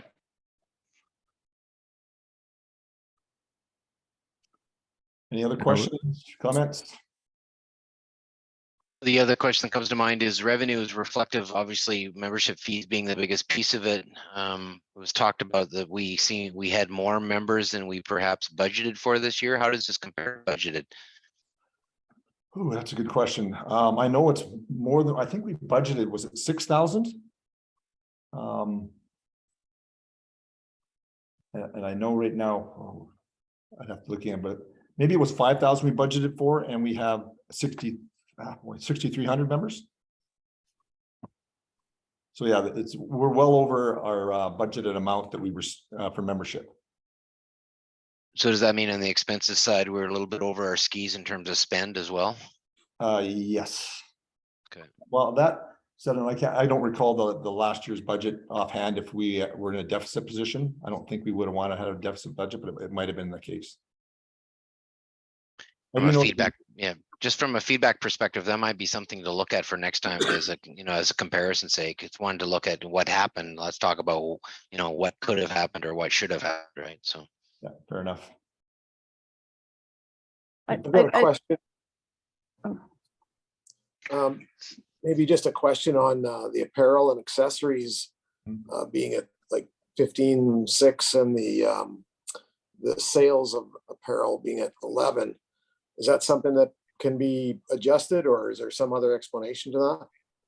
Yeah, with that, Ken, we haven't sold all our apparel yet. We still have jackets and we still have some paddles that we'll sell. And I think we probably have about $3,000 worth of jackets still, and probably about $500 worth of paddles. So that'll still come across. And again, for apparel, like we give away directors' jackets, we give away prizes there at provincials, for example, different people that answer different questions we give away. So it's not really a make, not necessarily making money on it. We make about, I think it's $15 or $20 a jacket. That's what we're doing. So it's not like we make a lot. Again, it's just more to get the brand out there, and it's a service to our members to get them those jackets. So probably if you're looking at it, it's going to be closer to $14,000 that we have. So just the difference of about $1,600. Okay, that helps. Yeah. Kirk, I had just one question on that. Yeah. I know you'd said we provided shirts for all the referees, et cetera, and that's a great program. Would that have, rather than being apparel and accessories, maybe should some of that be into the officiating program? Because maybe we're just not accounting for it in the right place, if you know what I mean. Yeah, well, I believe, and Garen, I'm not sure if you were part of it. I believe that is in the officiating line there, Peter. Yeah, okay, no, that's good. I was just. Yeah, I'll just comment on that if I may, just to answer Peter's question. Yeah, the officiating program, the 4181 expense does include the purchase of a large number of shirts for referees. And I have an inventory of probably, a lot of shirts. Let's put it that way. Because one of the things with the referee shirts is we have male, we have female, we have sizes from small to double XL. We have ladies, we have men's, we have the 2 levels of level 1, level 2. So I have a lot of inventory sitting here at my house for referee shirts. I'm hoping to not buy any this coming year, but probably I would say about $2,300 of that expense is for shirts. The rest of it is for some travel expense. That's it. Yeah. Yeah, and I'll also echo that. It's the same thing for the jackets, where we have men's, women's, and all the different sizes.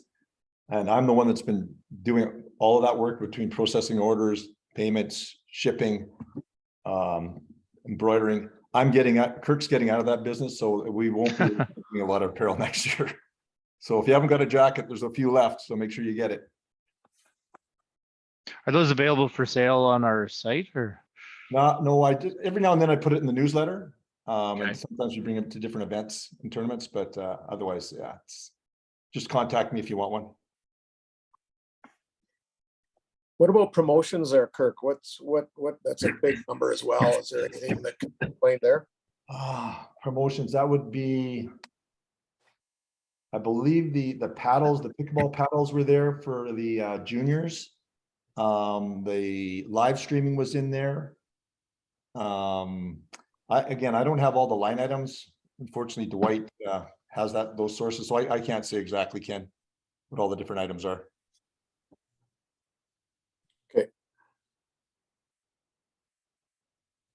And that's something I'll be able to track a lot better with QuickBooks once we get all that set up.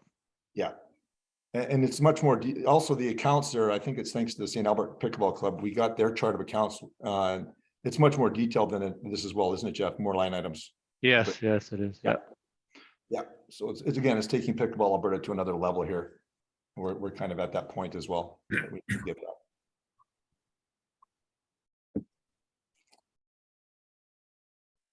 And I think, Jeff, just as a note, I don't want to commit you to this. You are also looking at going back into history and as well putting in numbers, aren't you, to have some comparisons? Yeah, I can certainly do that. I'll just need the bank statements and I can get those from Dwight. So yeah, excellent. Yeah. Appreciate it. Good. Any other questions or comments? All right, hearing none, I require a motion to approve the financial statement as shown. Can I get a mover of the motion, please?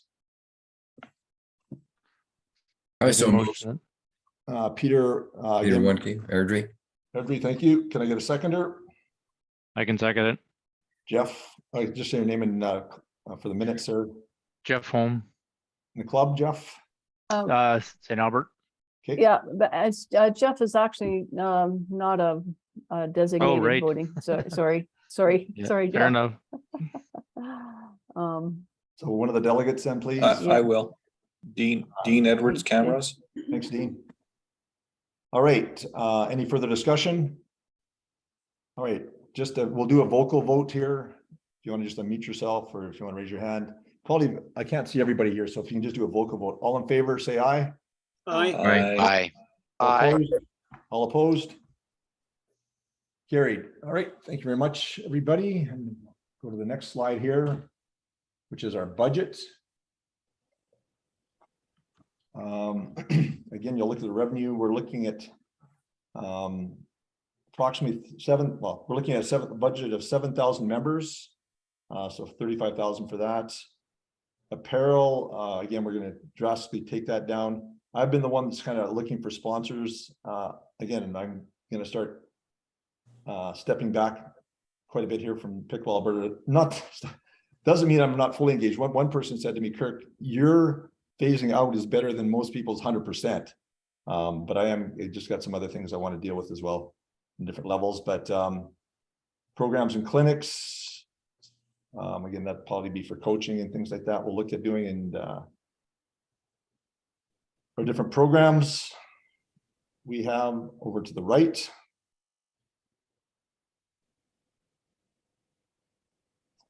Anybody have any questions on that? One thing about the PCNF I will mention is I believe it's I was the one that made this motion when I was at Pickleball Canada, that any organization that's over, I believe it's 5,000 members pays $3,000 a year for PCNS. So that's half of it. The other half is helping us with the development of web pages. We're looking at doing a coaching page, an officiating page, and just general maintenance of our website. So where that is. Kirk, it's Doug. Yes, Doug. I take a look at your officiating program and your coaching program, and I haven't been involved in this, but I think you were up around $5,000 for your officiating program. And if you want to get officials out to officiate tournaments in Medicine Hat and Red Deer, etc., I think that number is drastically understated from what it really needs to be. And I think there needs to be a thought process that goes in to having officials go to these places. It's not like you're living in Toronto and it's next door. You can go, you got to travel halfway across the world in Alberta to go. And I think the officiating program should have additional funds in there to be able to do that, to make sure that you can have the type of numbers you had in Medicine Hat and Red Deer, where you're basically 100% officials at all the games. So my gut tells me the officiating program number is substantially under what it really needs to be to run all the programs you want. Number two is on the coaching program. It's similar to what you have. If the growth is going to continue like I think it's going to continue, and just some numbers from Pickleball Canada, the goal in 2017 was to get to 5,000 members, to be starting the list of being a certified sports organization in Canada. 5 years later, an 800% growth, it's nearly 40,000. If you start getting numbers ticking up on from the 7,500 members that you have today in Pickleball Alberta, and as new courts come on stream throughout the various cities, that number could take off. I can see your coaching number being half of what it needs to be. And because the newbies that are coming in are people that, generally speaking, haven't played before. I think a lot of the people that are playing now are people that have either California, Arizona, and or Florida connections. I think those numbers are well understated. I think you need more money in the kitty. Yeah, you wouldn't get an argument from me there on that, Doug. The other thing is too, is what I'd like to see is for Pickleball Alberta Board of Directors, is where we can at least meet once a year, and maybe down at provincials or somewhere else where we would have something, the same thing for mileage. And again, 100%, this is bootstrap stuff that we started when Bev and I were originally involved in this, and it is bootstrap. We were going to, what was the name of that place, Bev, in Red Deer, with a little community hall? Links or something like that. Actually, Brenda and the Red Deer Club were organizing that one. It was like a little community hall. I can't remember the name of it right now. Up to Pines. Pines. There we go. Correct. Yeah. I just, and this is just me, an outsider looking in on this right now, and I just see where the growth is going in this thing. And I think I would rather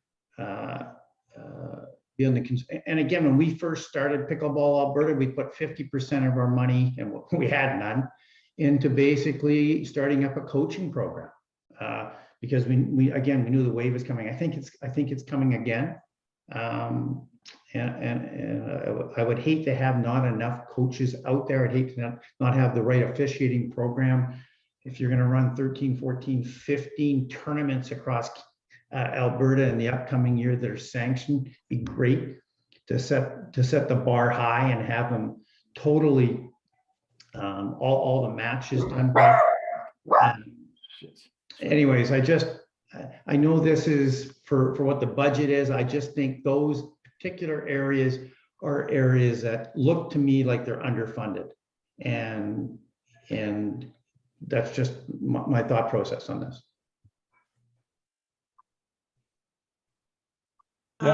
I have a question too, and I guess it goes to the same thing where I think, the amount of time I'm sure that you're all putting in, and, the costs and the growth. And so I just caught the beginning, can you talk at all at why the membership increase in fee was rejected? There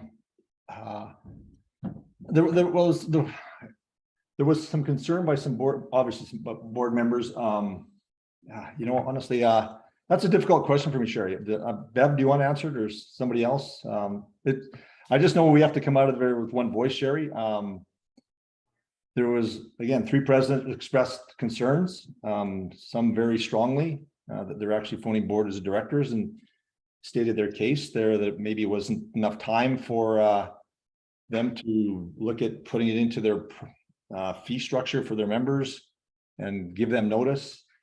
But yeah, there was different concerns from different people that were strong enough that they were voted against it, and it was the majority of the board. So is that something we can put in for next year with a bit more education and time? And because I saw the comparison, between the other sports, and it's just crazy. Yeah, no, sure. It's something that we can readdress for 2024. Yeah. So thanks for that comment there, Sherry. Doug? Kirk, I have one comment. Yeah. Been involved in a fair amount of, or not or volunteer, not for profits, etc. I hate to say it, but 41,000 income, 40,000 expenses. At the end of the year, you're probably going to run a deficit unless we phenomenally get a bunch more members.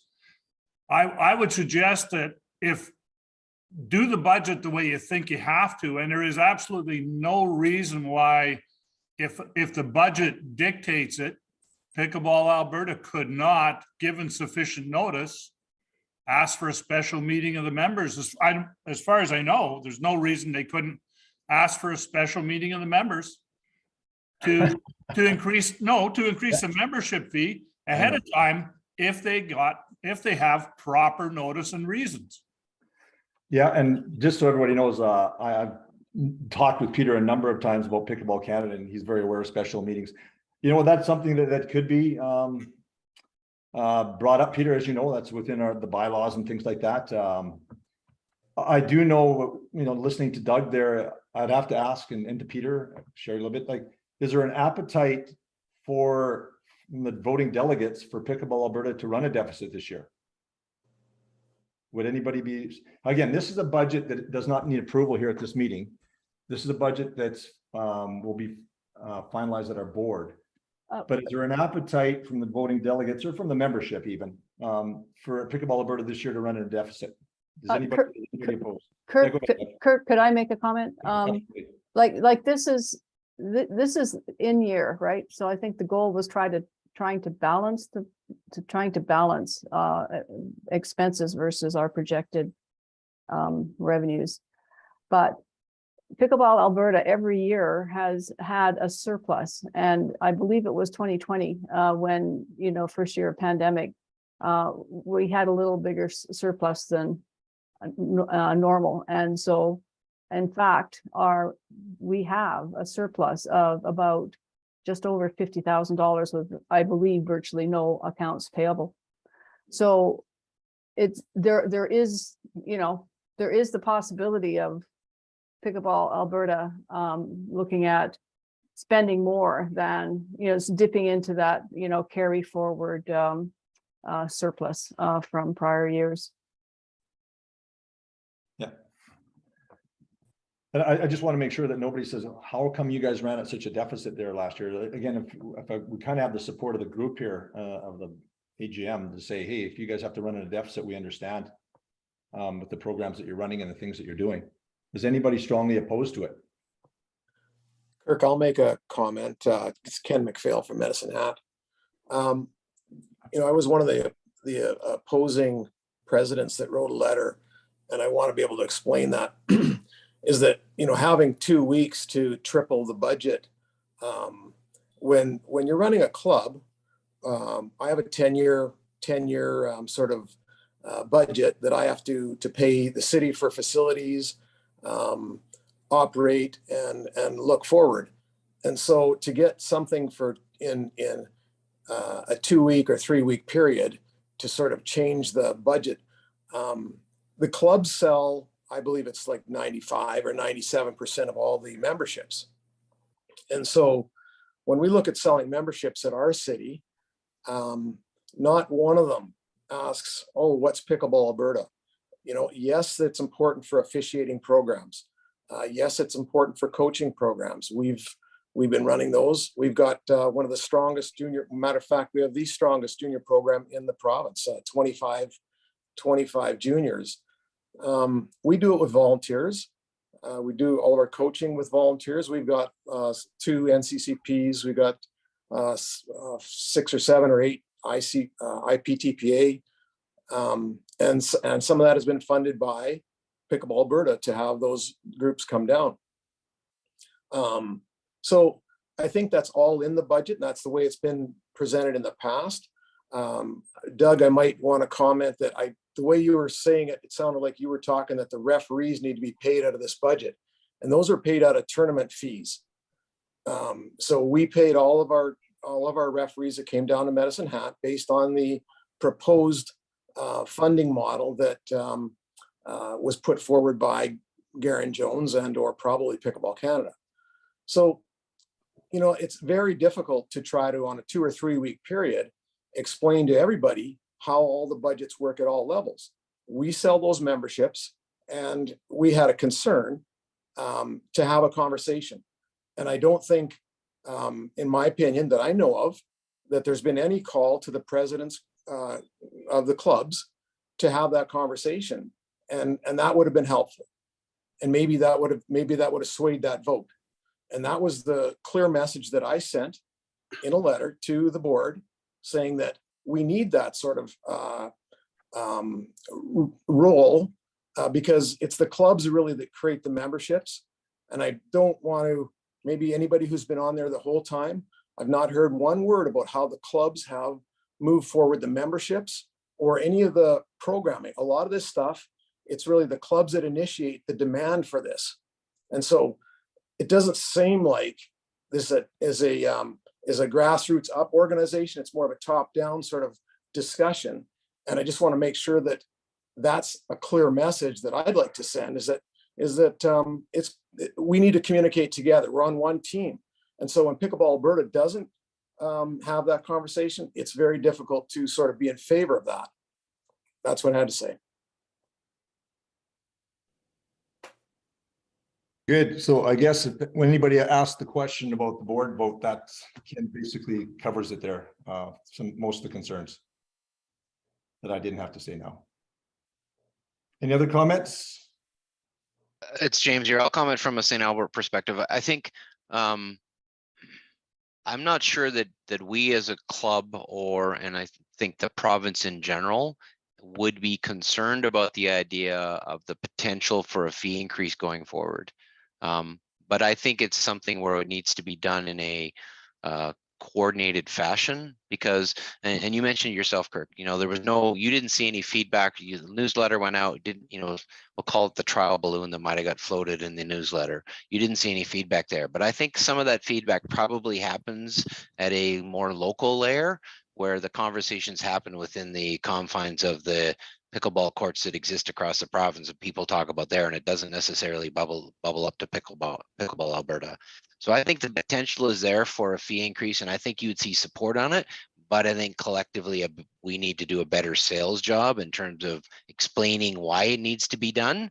And in some cases, helping people to understand exactly what Pickleball Alberta does. Because I think if you did a poll and talked about what Pickleball Alberta does, many people would say, it's your newsletter, and that's fine. That's better than nothing in the sense that they understand that at least that is done. But there's going to be a segment of the province of people don't know what the association does, and so a better sales job around that probably leads to a better understanding of why the fee increase needs to happen, and then it trails out from there. And so that's how we look at it from our lens here, and we're not opposed to it. We just think we need to do a better job at it with a little bit more advance notice.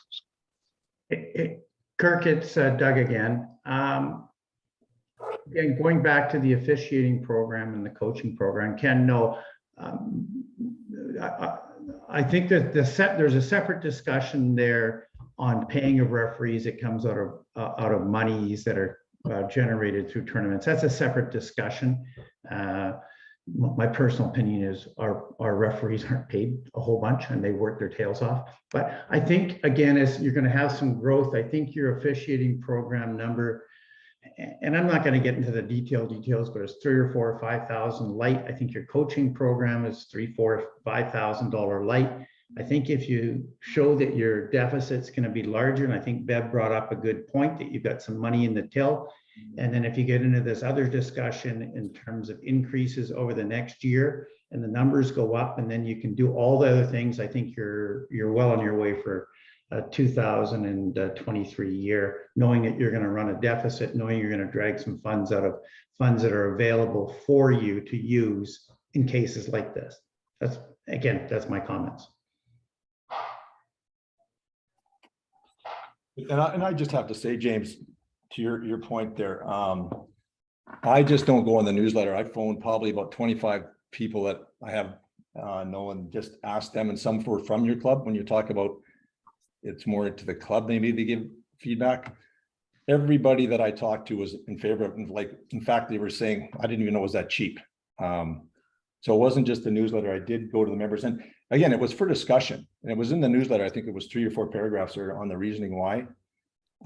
It takes a lot of courage. I know when I was at Pickleball Canada, I was the one that asked for the fee increase there so we could get staff.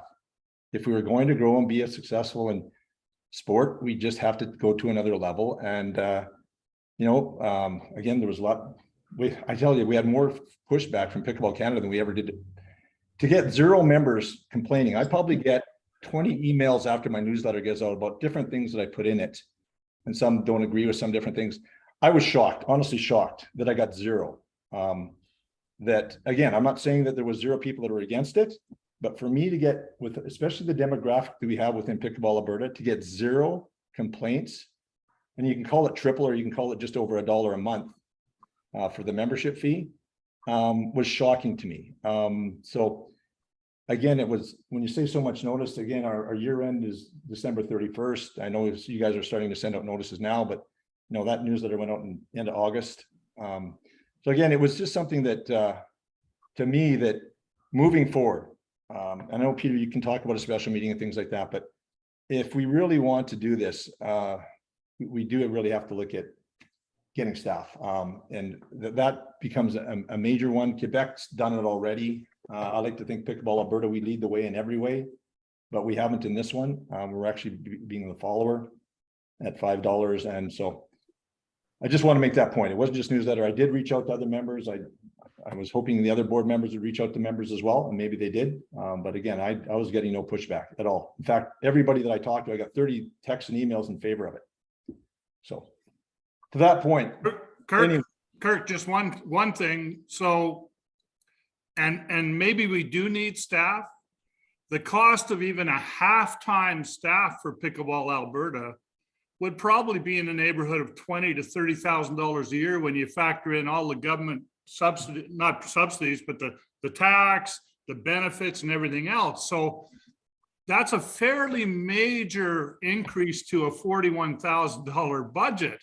And I'm not saying we don't need it. What I'm saying is I sort of agree with what the fellow from St. Albert and Medicine Hat said, is more consultation ahead of time would have maybe gone to a longer way to getting an increase this year in this year's budget. And that's why I said, if it's needed, we can have a special meeting. It's not hard to call one, and you probably will get support if it's described properly ahead of time.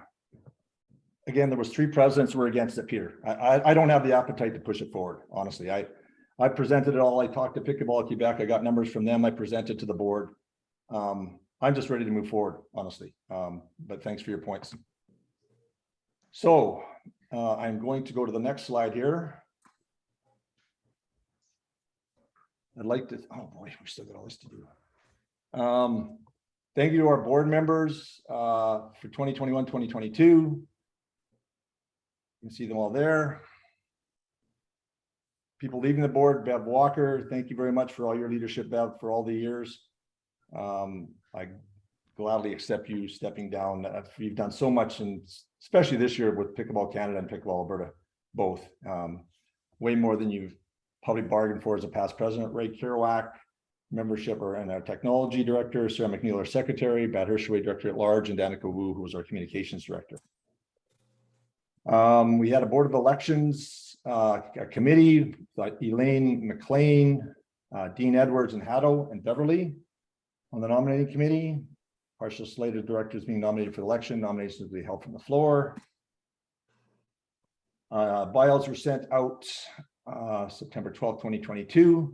Nominations were for membership, officiating, junior development, communications board secretary and technology, Brenda Fazer, Garen Jones, Dean Croach, Lauren Evans, and Murray Young. Directors continuing the second year of their term were Kirk Jensen, Haddo Thule, Dwight Chalifer, Wanda Lazar, and Ilsa Wong. And Bev, at this point here, do we just take nominations from the floor? Would you suggest for the slate there that's before us? Yeah, so these 5 folks are put forward for election. And we are still looking for a director of technology. So it's at this point that we would normally call for nominations from the floor. In our communication, we asked if anybody was interested in putting their name forward, that they send some information to me or to Hato. I have received none, but on the other hand, there could be somebody that wishes to have their name put forward for nomination to any of these positions: the membership, officiating, junior development, communications, board secretary, or technology. Are there any nominations from the floor? That's the second call. Third call. No. Then we would put forward this Brenda Fazer membership, Garen Jones officiating for 2-year terms, Dean Croach junior development, Lauren Evans communication, and Marie Young as the board secretary. These members are voted in by acclamation, and thank you very much for you willing to put your name forward to take on these roles for Pickleball Alberta. Any questions or conversations, or it might be interesting. I know that Brenda has spoken, Garen has spoke, but Dean is on the call, and maybe Dean, you could just just say hi, something quickly, and then also Murray Young is also on the call. Maybe you could just say a little bit about where you're from so people can put a face with your name. So Dean, do you want to go ahead? Sure, yeah, thank you. So really excited to be involved in this. Big shoes to fill after working with Brenda on what she's been doing this past year. I'm from Hannah, so we don't actually have a registered club here. So I'm registered with Red Deer, both Red Deer and Calgary pickleball clubs, and then through to Pickleball Alberta. Actually, interestingly enough, we have a place out in BC, so I'm also with BC Invermere Pickleball Club. So it's kind of nice to be able to network with different clubs and get information and ideas from different people. And I hope to be able to put that in together with some of the other things I've been working with. I'm also on Team Poach with Brett Forsyth, and pleased to be involved in that part of the junior program with the paddles that he's worked on, and hopefully be able to continue with that as well. Looking good. Exciting times coming ahead. For sure. Thanks very much, Dean. And Marie Young, would you like to just introduce yourself? Certainly. Delighted to think about the contribution that I might be able to make to the great group that's operating Pickleball Alberta, and certainly have benefited by all the programs and offerings here in Calgary and Cochrane, and have had an opportunity to have some contact through the coaching and the officiating programs, and just really excited as well what's all in store for us in 23. Great. Thank you very much.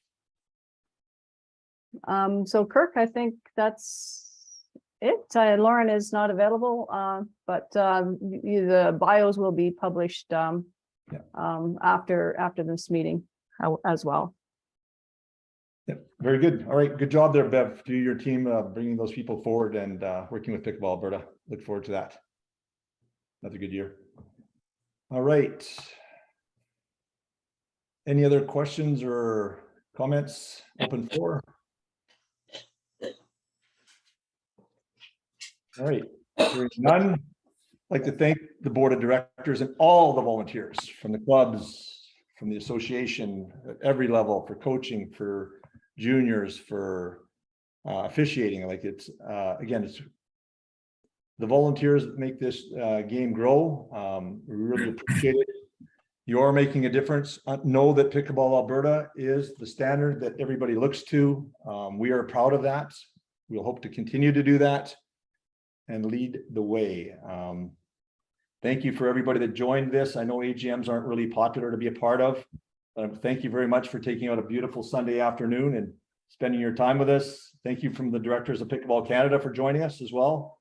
Appreciate you coming and hearing our concerns. And again, thank you very much for all the board of directors of Pickleball Alberta. We're off, everybody. Have a great Sunday afternoon. And Oilers are playing this afternoon, so go Oilers. Thanks for hosting, Kirk. Yeah. Okay, Yep. Bye-bye. bye. Over and out.